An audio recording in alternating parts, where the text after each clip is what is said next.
Good morning to all of you. मैं रोहित कुमार निराला। आज हम लोग बात करेंगे एड्स के बारे में कि ये एड्स क्या होता है। ये जो टॉपिक है ये नेक्स्ट वीडियो में इसको डिस्कस करेंगे, लेकिन पहले ये बात करते हैं हम लोग एड्स के बारे में। अगर हम बात करें तो एड्स एक तरह का डिजीज़ है जो एचआईवी की वजह से होता है। एचआईवी क्या है? एचआईवी का नाम है ह्यूमन इम्यूनो डिफिशिएंसी वायरस। ये एचआईवी का वायरस है। तो एड्स और एचआईवी में कन्फ्यूज़ मत होना। एड्स क्या है? डिजीज़ है। जब सारे के सारे जो रोग हैं आपको पकड़ लेंगे, आपको जकड़ लेंगे, तो आपको जब ये जो कंडीशन आ जाएगी तो उसे हम लोग एड्स बोलते हैं। बाद में इंसान मर भी जाता है, लेकिन ये सब जो कर रहा है उसे एचआईवी बोलते हैं। मतलब एचआईवी क्या है? कॉजिंग एजेंट है। आगे देखते हैं इस वीडियो में।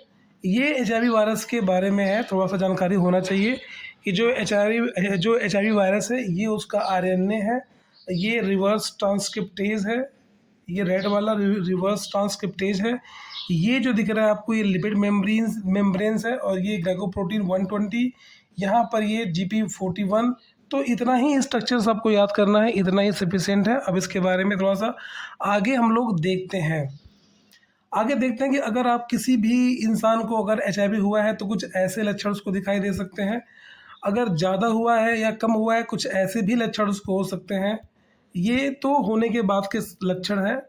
बॉडी पे इसके रेड कलर के रेसेस बढ़ सकते हैं, ये भी उसके लक्षण हैं एड्स के।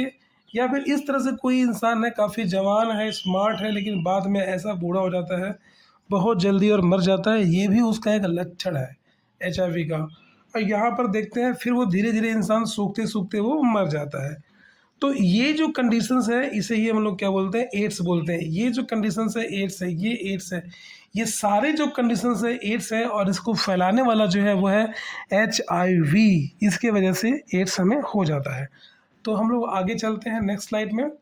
यहाँ पर आप हम लोग देखते हैं इसके बारे में थोड़ी सी जानकारी को पढ़ते हैं। एड्स का मतलब क्या होता है? एक्वायर्ड इम्यूनोडिफिशियंसी सिंड्रोम बोलते हैं इसको, यानी अर्जित प्रतिरक्षा कमी। इसका मतलब ये है कि अगर एड्स हो जाएगा तो होता क्या है कि जो प्रतिरक्षा प्रणाली है हमारी, ये जो वायरस है, वो शरीर में जो रोगों से लड़ने की जो क्षमता होती है उसको ही कमज़ोर कर देती है, जिसके वजह से हमें विभिन्न प्रकार की बीमारियां हो जाती हैं और हम धीरे धीरे मृत्यु की गोद में लेटते लेटते पहुंच जाते हैं। तो इसे ही हम लोग एड्स बोलते हैं। आगे देखते हैं, यहाँ पे एचआईवी भी दिया हुआ है। एचआईवी क्या है? एक तरह का वायरस है। एड्स क्या हुआ है? जब ये होते होते होते जब ये कंडीशन जब हो जाएगा आपको, जब आप रोगों से ग्रसित हो जाएंगे तो उस कंडीशन को एड्स बोलते हैं। ये कई बार रिपीट हो गया, खैर कोई बात नहीं। ये सिम्टम्स है। सिम्टम्स में दिख रहा है कि जो लिम्स नोड में स्वेलिंग हो सकती है, रेस्पिरेटरी सिस्टम में कुछ ना कुछ प्रॉब्लम आ सकती है, ड्राई कफ, निमोनिया या सोर थ्रोट हो सकता है, मसल्स में पेन हो सकती है, जॉइंट पेन में पेन हो सकती है, नाखून जो होते हैं कुछ करवी सा, कुछ मोटी और करवी सी हो सकती हैं, आपका वेट लॉस हो सकता है, जो डाइजेशन सिस्टम है आपका वो ख़राब हो सकता है, उल्टी हो सकती है, नोज़िया हो सकती है, और डायरिया भी हो सकती है। आगे अगर देखा जाए तो जो स्किन है उसके ऊपर रैशेस पड़ सकते हैं, बुखार आ सकती है, रात में पसीने भी आ सकते हैं, इंसान को हेडेक भी हो सकता है, डिफ़िकल्टी कंसंट्रेट करने में भी उसको प्रॉब्लम हो सकती है। तो ये सारे लक्षण क्या हैं? ये एड्स के लक्षण हैं। अगर आपको ऐसे लक्षण दिखाई दे रहे हैं तो आपको एड्स हो चुका है, लेकिन जांच करवाना ज़रूरी है। आगे देखते हैं हम लोग इसमें एचआईवी संक्रमण के कारण किस वजह से हो सकते हैं। एक्चुअली क्या है कि दुनिया में जो लोग हैं आजकल, जो मोबाइल में जो फ़ोटोज़ वगैरह, मूवी में, टीवी में, हर जगह जो फ़ोटोज़, पोर्नोग्राफिक पिक्चर्स देख करके गर्ल्स के प्रति अट्रैक्ट हो जाते हैं। लेकिन जब गर्ल्स मिल जाती है तो जो चीज़ें दिखाई जाती है मूवी में, ये प्लीज़र वो प्लीज़र, ऐसा कुछ होता नहीं है। और रियल लाइफ में भी ऐसा नहीं होता है। जो एक प्रशांत किशोर नाम के एक व्यक्ति कभी कभी मोबाइल में आता रहता है, उनकी बातें वो खुद ही कहते हैं कि भगवान ने, दुनिया ने कभी कोई ऐसी लड़की बनाई ही नहीं है जो इंसान को पूर्ण रूप से सेटिस्फाई, या कह सकते हैं कि कंप्लीट रूप से जो वो सुख की कामना करता है वो सुख उसको मिल सके। तो अब इस बात की जानकारी किसी को है नहीं, सब एक मिथ्या है, ऐसा कुछ होता ही नहीं है। तो इसी के चक्कर में लोग भागते रहते हैं, जिनके पास जानकारी नहीं है भागता रहता है, और भाग भाग करके वो इस तरह की बीमारियों से लिप्त हो जाता है। इसीलिए इंसान को मोबाइल पे, टीवी पे भरोसा नहीं करना चाहिए। आगे देखा जाए, अगर असुरक्षित यौन संबंध बनाते हैं तब भी खतरा हो सकता है। इट मीन्स कि संबंध जो है किसी एक से बनाओ, अगर एक के अलावा अगर चॉइस है कोई, कभी कभी क्या बहुत लोग करते हैं, तो उसके लिए कंडोम्स वगैरह वगैरह का इस्तेमाल कर सकते हैं। फिर उसके बाद नेक्स्ट वीडियो में बोला है संक्रमित सुई या रक्त या सुई के प्रयोग से मैक्सिमम जो केस होते हैं वो इसी की वजह से होते हैं। तो इसके भी बचने के तरीके हैं कि जो संक्रमित जो सुइयाँ हैं उसको दूर करके आराम से उसका उपयोग ना करें, एक बार सुई का इस्तेमाल करें उसे फेंक दें। फिर जो तीसरा, संक्रमित माँ से बच्चे को, अब ये जो कंडीशंस है इसमें बचाना थोड़ा मुश्किल पड़ जाता है, क्योंकि ये बोल सकते हैं कि माँ से ही बच्चे में आ गया, तो क्या कर सकते हैं। फिलहाल इसकी भी ट्रीटमेंट हो सकते हैं, पॉसिबिलिटी वो होती रहती है। आगे देखते हैं संक्रमित ब्लेड या अन्य उपकरण से। अब संक्रमित ब्लेड है या कोई भी अगर सर्जिकल डिवाइसेस वगैरह है, उसके उपयोग से भी जब उसको अच्छे से स्टरलाइज नहीं कर रहे हैं, इसका उपयोग किया धुल धाल करके, कहीं गलती से भूल गए फिर दूसरे में कट लगा दिया, तो अगर सपोज करो वो पेशेंट जिसमें कट लगा था वो अगर एड्स का पेशेंट है, तो इसमें जायज़ सी बात है फैल सकता है। तो बोल सकते हैं कि इससे भी फैल सकता है। आगे HIV संक्रमण के लक्षण क्या हो सकते हैं, तो HIV जो होता है शुरू के दिनों में, HIV क्या है, शुरू के दिनों में बहुत हल्के होते हैं। प्रारंभिक लक्षण जो इसका होता है वो बहुत लेट में आता है। लक्षण तो हल्के होते हैं, सब सिंपल सा बुखार आता है, लेकिन इसके लक्षण लेट में आते हैं। त्वचा पे लाल चकत्थे बन जाते हैं। 2 से 4 सप्ताह के भीतर की बातें हैं ये।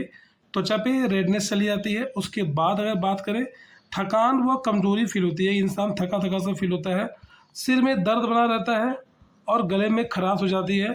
तो ये सब एड्स के लक्षण है कि बार बार सर में दर्द हो रहा है, ठीक ही नहीं हो रहा है, दवाई खा रहे हैं लेकिन आराम नहीं मिल रहा है, ये गले में खराश हो रही है, बहुत मुश्किल से ठीक हो रहा है। तो ये सब एड्स के लक्षण होते हैं।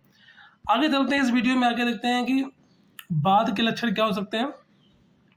संक्रमण बढ़ने पर क्या कर सकते हैं।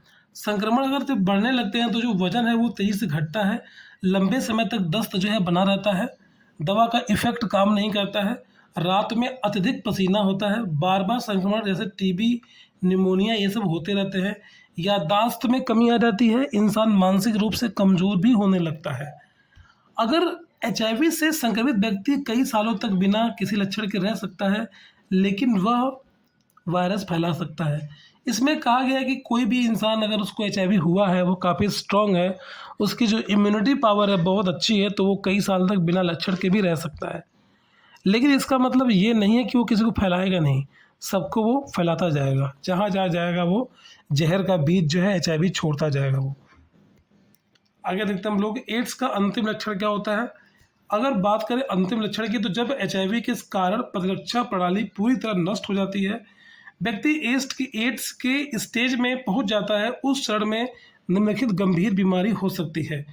TB हो सकती है, निमोनिया हो सकता है, कैंसर हो सकता है और न्यूरोलॉजिकल समस्याएं भी हो सकती है इंसान को।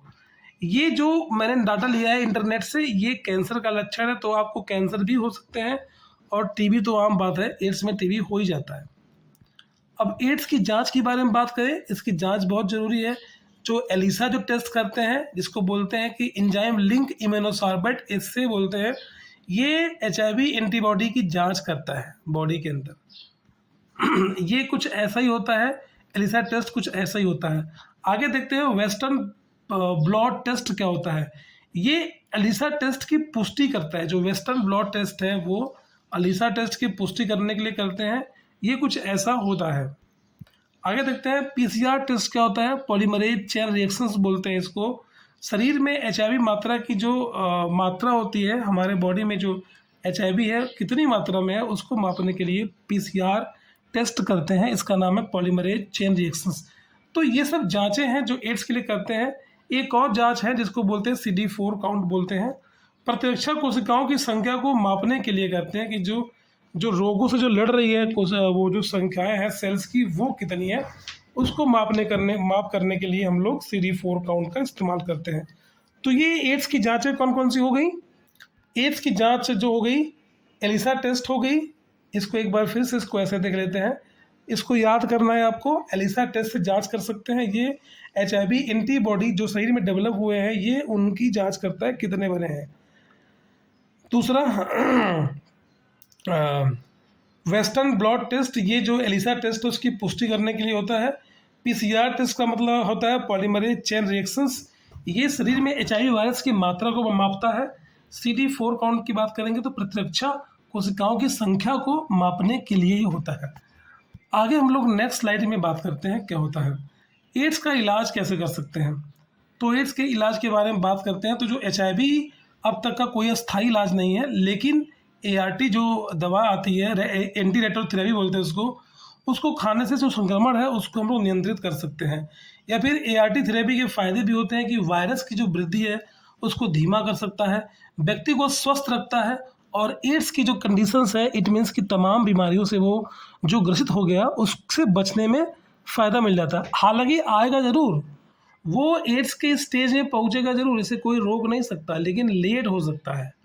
अब अगर ये ART लेंगे तो ये लेट में आएगा, इट मीन्स कि आपको कई साल जीने को मिल जाएंगे, घिस घिस के जिएंगे, इससे बढ़िया कि मर के नई जिंदगी जी लो। आगे देखते हैं हम लोग, नियमित दवा से HIV संक्रमित व्यक्ति सामान्य जीवन जी सकता है, बहुत अच्छी बात है। ART थेरेपी के फायदे क्या हो सकते हैं, अगर ART थेरेपी लिया है वो तो वायरस की जो वृद्धि है वो स्लो हो जाएगी, व्यक्ति को स्वस्थ रखता है, एड्स स्टेज तक पहुंचने से रोकता है। नियमित दवा लेने से HIV संक्रमित व्यक्ति सामान्य जीवन जी सकता है, लेकिन दवा उसको डेली लेना पड़ेगा। लेकिन ऐसा भी नहीं कि जी जाएगा वो बचेगा, मतलब मरेगा नहीं, जी जाएगा नहीं, थोड़ा लंबा जी सकता है। ये तो मोटिवेशन करने के लिए है कि भाई दवा लेते रहो, जीते रहो, लेकिन ऐसा कुछ नहीं है, मरना निश्चित है, मृत्यु सत्य है। आगे देखते हैं। थैंक यू वेरी मच, आप लोग मेरे कोचिंग से जुड़ने के लिए धन्यवाद आप सभी लोगों का। अभी तक मैं A&M बहनों के लिए फ्री कोचिंग दे रहा हूँ। आप चाहे तो मुझे सपोर्ट करने के लिए, मेरे क्लास को सपोर्ट करने के लिए थोड़ा बहुत पेमेंट कर सकते हैं, क्योंकि मैंने अपने कोचिंग की जो फीस है केवल 500 रुपये रखी है। 500 रुपये में अनलिमिटेड है, जब तक एग्ज़ाम नहीं हो जाता तब तक आपको इतना ही देना है। अगर देखा जाए तो कोचिंग को चलते हुए 3 महीने हो गए हैं, इट मीन्स कि 150-160 रुपये के आसपास, 160 के आसपास बैठ रहा होगा अभी। लेकिन अभी एग्ज़ाम कब होगा पता नहीं है, अगर ये एग्ज़ाम 3 महीने बाद होगा तो इट मीन्स कि 160 का भी 3 कर दो, 36 18, मतलब 50 रुपये महीना। जो मेरी कोचिंग की फ़ीस है वो 50 रुपये महीना है। अगर आप लोग 50 रुपये महीना भी नहीं दे पाते हो, इट मीन्स आप लोग अपने गुरु को नाराज़ कर रहे हो और गुरु को धोखा दे रहे हो, क्योंकि गुरु तन मन से जुड़ करके आप लोगों की सेवा कर रहा है और मैं सेवा करता जा रहा हूँ। मुझे अप्रॉक्स 3 महीने हो गए, मैंने कभी किसी को बंद नहीं किया है। सारे टेस्ट फ्री हैं, सारी क्लासेस फ्री हैं, आपको अपने मन से देना है। मैंने इतनी कम फीस क्यों रखी है, क्योंकि A&M की सैलरी वैसे ही बेचारी की 10 से 12 हज़ार सैलरी है, वो क्या ही पे करेंगी, इसीलिए मैंने फ़ीस केवल 50 रुपये महीना के हिसाब से ही रखा हुआ है। अब अगर 50 रुपये महीना भी अगर फीस आप पे नहीं कर पा रहे हो, इट मीन्स कि आप पे कर सकते हो लेकिन करना नहीं चाहते हो, ठीक है। तो आप लोग पे करिए और हमें मोटिवेट करिए कि मैं और वीडियोस बनाता रहूं और आप लोगों की सेवा करता रहूं। थैंक यू वेरी मच, धन्यवाद।